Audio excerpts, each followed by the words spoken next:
Hi guys and welcome back. In this video I'm going to go over the splitter incidents that I had at Buttonwillow. This is after my PB lap and I thought to myself, wow, I almost did a sub 50. I can do it again. And didn't quite work out with like 3 corners to go, which is fine. Here's what the damage looks like after that. And you see that the entire splitter kind of just came on from underneath the car and left. It just looks bad, let's just say that. I got the splitter back and I was able to identify points of the splitter that I will need to fix and reinforce. And I'm just going to describe how exactly I did that in this video. Let's see what happened.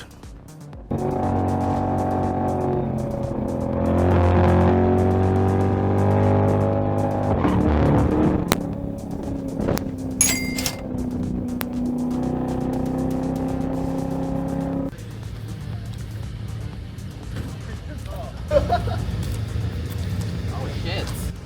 What happened? Do you not see? The entire front splitter is missing.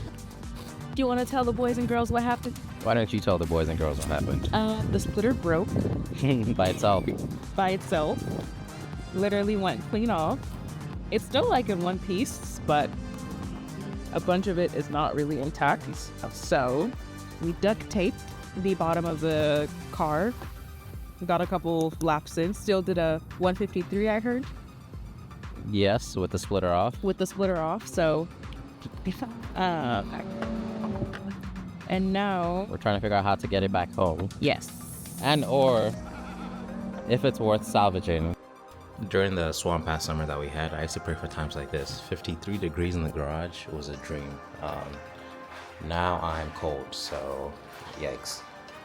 My workbench looks like a freaking mess, but I'm going to explain what I've been up to as far as repairing the damage from the entire splitter blade coming off the car, being ripped off the car. And that's because the front hooked the ground when I went off and it kind of just yanked it. I asked on Facebook a couple experts there and a lot of them suggested something like this, which is kind of what I was already thinking of doing anyway.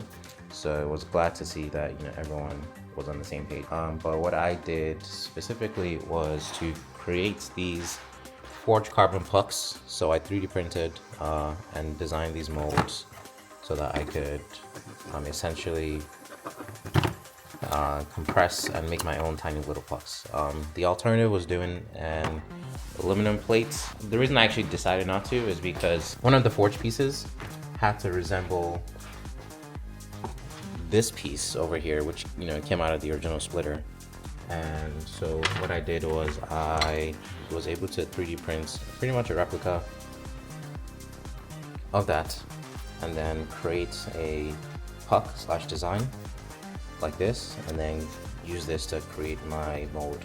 So I don't know if it's gonna fit, but yeah, so that's essentially what we did. So, you know, you compress it, that's why I have all these jaws and, you know, all these tools, and you get forged carbon the next day. So then I put the puck inside here and then I covered it with as much carbon tow as possible. And God, it looks so nice and flat, but that's because I used acrylic for the top. And you can see the hole right here, which is going to accept the screw. So you might be wondering, what does it look like in the front, the top? Well, I'll tell you it doesn't matter because this is like squarely under the car. Same there. This not so much, so we're gonna look at this and together and see what that looks like, but to be honest, I don't really care. Being able to revive a splitter like this is just, you know, savings of thousands of dollars, so if it looks a little ugly, that's okay. But I did make this portion red, and we're gonna see that in a second. Well, not very eventful, I'll tell you that.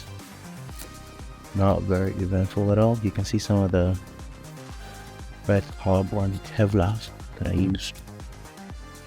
Alright, so here's what it looks like. You can see the red carbon Kevlar poking through. Next is to drill a hole and maybe sand this down. So yeah, so far so good. pleased with the results and no surprises here. Thanks again for watching. This has been empowering and interesting, just figuring out how I can repair stuff like this myself. I think it's going to make tracking my car a little more sustainable if I can do a lot of stuff myself. The next video, I'm going to be showing you how I made these carbon fiber end plates.